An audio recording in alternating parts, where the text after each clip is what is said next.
Hey guys, just got done watching 1980s Terror Train starring Jamie Lee Curtis, Ben Johnson, Hart Bochner, and David Copperfield as the magician.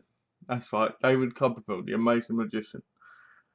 It was directed by Roger Spotswoody, and this is the Shout Factory release. There's a lovely slipcover, and there's that underneath if you turn it round. It's the rated edition. It has an interview with production executive Don Carmody, producer Daniel Quandick, production designer Glenn Bidwell, and composer John Mills Cockle, and a theatrical trailer, TV spots, and still gallery. Basically, the film starts off with Kenny Hampsworth basically being in love with Alana. I think her name's Alana. Let me have a quick look. Let me get rid of this quickly. Yeah, Alana Maxwell, and basically the boys convince him to go up and have sex with her.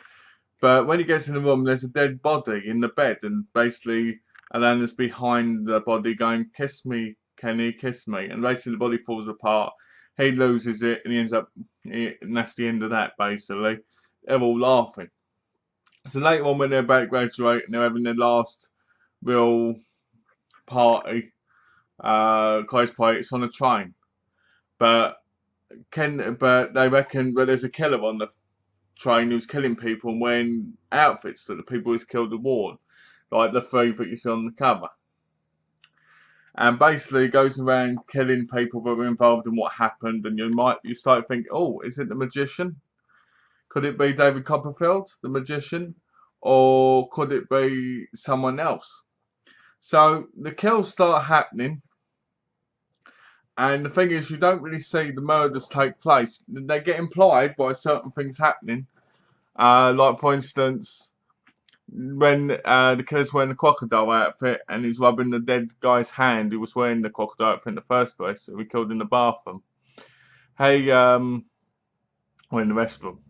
And hey, she finds her just as she screams, he grabs hold of her, but you don't see what happens next. And then later on, you see her throat has been slit. So I don't like that because I like seeing the deaths taking place at the time. I think that's a big part of a slasher movie or horror movie, is seeing the deaths take place. Unless you're watching like the 20s, 30s kind of movies, because you don't expect it in that, you know. The masks were really interesting. The outfits were pretty cool. I enjoyed them, and I thought Jamie Lee Curtis was awesome in it. It was only her fourth movie role. If I'm correct, she did Halloween, The Fog, Prom Night, and then Terror Train, which is quite amazing, really, because that's four really amazing titles for your first four titles, basically. Um, David Copperfield's character, Ken the Magician, basically is always all over Jamie Lee Curtis's character, Lana Maxwell. So you think he might be the killer, kind of seducing her. Like, he does this thing with a rose and it floats and she grabs hold of it. The character of Doc, who's basically the arsehole of the movie, he dies last, which is always good because it means he's going to get it, you know. And again, all you see is like a woman's hand on his shoulder and then a blade going to his neck, but you don't see anything else until the conductor goes in there and finds his head rolling about, which is cool, but I want to see things like that happen in the thing, you know. Again, the conductor is played by, let's say, I think his name is, I think his name, I don't know, I can't remember now. Oh, Ben Johnson, Carney. And he basically finds the dead bodies, or the first one, and he gets somebody to stand watch, and he goes to show them, and it's the killer basically in the outfit pretending to be drunk, so they start not believing him. Then he finds the girl dead, and Jamie Lee Curtis is her best friend, and she sees her dead, and this goes on a scary thing. They end up stopping the train and so forth. And the movie's got a great lot of suspense and a lot of tension. It's really good in that aspect, but it's not good when it comes to the kills because the kills just seem to be lacking, you know. And when you get to the ending bit's the best part where the killer's chasing her about and all this. You're like, wow, if it had been more like this, it'd been pretty good. And basically, the really ending bit where the killer's sitting there, and the way the killer ends up dying and all that is a bit pathetic, really. But I guess if you've gone through serious trauma and you've been in a mental hospital kind of thing, I guess it would kind of affect you that way, and you would go a bit crazy and kind of end up getting hit outside the train. So the film was okay, it was great. It doesn't really live up to a second viewing because it was my second viewing. The first viewing I enjoyed it a lot more. The killer's quite clever and how he gets on the train and basically what he does, and it's just really good in that aspect. And you feel like it would have been so much better if you'd have seen the murders, if you'd have seen more tension rise up to them, more suspense, you know, and a little bit more edginess. Like, is this person really the killer? Is it this person? Instead of just showing like the magician doing tricks and you're supposed to think he's the murderer, you know, like put people in different places.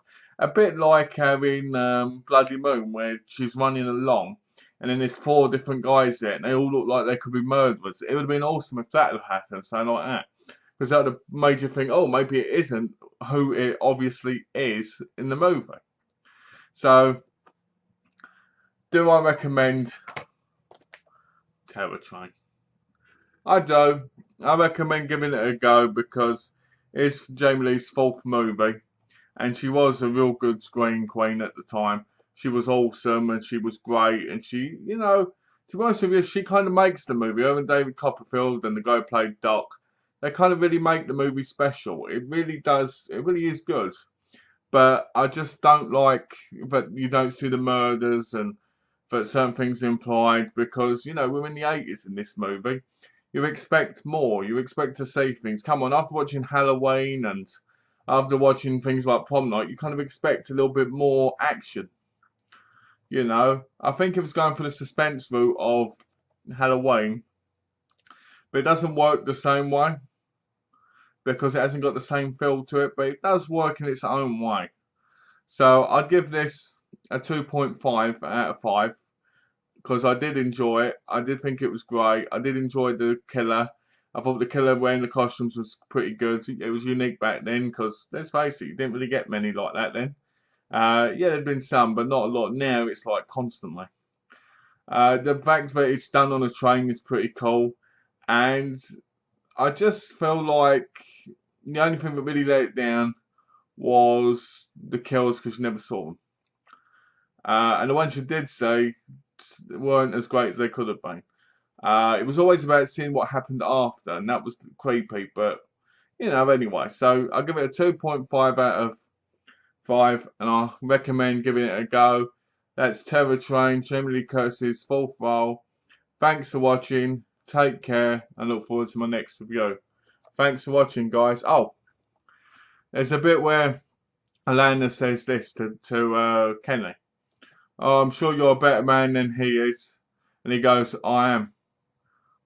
I know how to cut women to pieces. That's my new favourite line. So that's why I like this movie as well, because it had that line in it, and that's the best line possible. So thanks for watching, guys. Take care. Next review coming up real soon. Cheers. Bye.